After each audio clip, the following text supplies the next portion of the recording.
We spoke about not only the hostages, but about Gaza.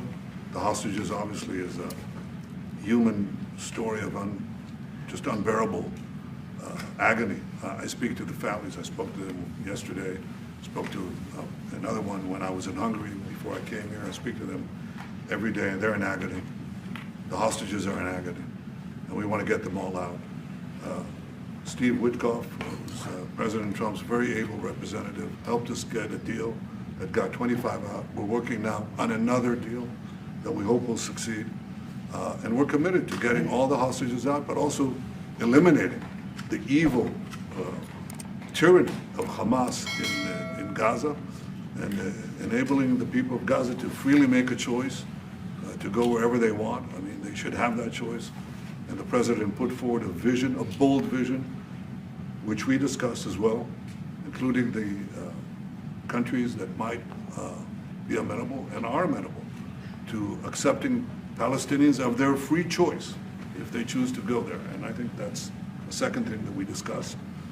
But the hostages came right on top. To Israel, and that's trade. And I think the Prime Minister is going to tell you a little bit about trade and what they're doing. We also discussed the situation in Syria. We've had neighborly relations with Turkey that have deteriorated, and we don't want to see Syria being used by anyone, including Turkey, as a base for attack in Israel. Turkey is a country that has a great relationship with the United States. The president has a relationship with the leader of Turkey. We discussed how we can avoid this conflict in a variety of ways, and I think we can't have a better interlocutor than the President of the United States for this purpose. It would be nice to serve a nice, easy term, but we have an opportunity. Well, I'd like to see the war stop, and I think the war will stop at some point that won't be in the too distant future. Right now we have a problem with hostages. We're trying to get the hostages out. We got quite a few of them out, but it's a long process. It shouldn't be that long. Very interesting.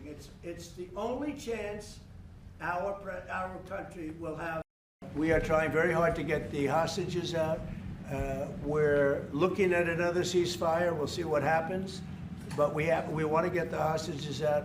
The Israeli people want the hostages out more than anything. They want the hostages out. This man is working very hard with us to do that. I mean, I don't know. I hope he's being appreciated because he's been a great leader. He's working very, very hard on the hostages and many other things. Stand a lot of money, because that was a Biden deal, another Biden deal. Not only did he embarrass us with that.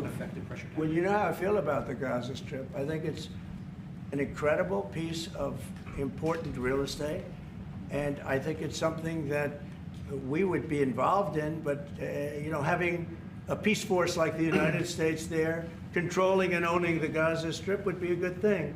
Because right now, all it is for years and years, all I hear about is killing and Hamas and problems. And if you take the people, the Palestinians, and move them around to different countries, and you have plenty of countries that will do that, and you really have a freedom zone. You call it the freedom zone, a free zone, a zone where people aren't going to be killed every day. That's a hell of a place. It's you know what I call it, a great location that nobody wants to live in, because they really don't. And when they have good living, real living, where Hamas and all of the problems they have, the level of death on the Gaza Strip is just incredible. And I've said it. I don't understand why Israel ever gave it up. Israel owned it. It wasn't this man, so I can say it. He wouldn't have given it up. I know him very well. There's no way. They took oceanfront property and they gave it to people for peace.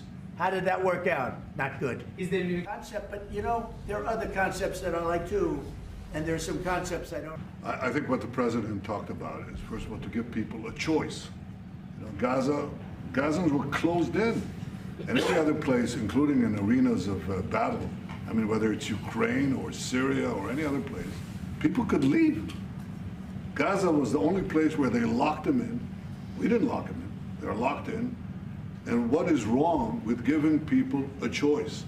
Now, we've been talking, including over lunch, about some countries, I won't go into them right now, that are saying, you know, if Gazans want to leave, we want to take them in. And I think this is the right thing to do.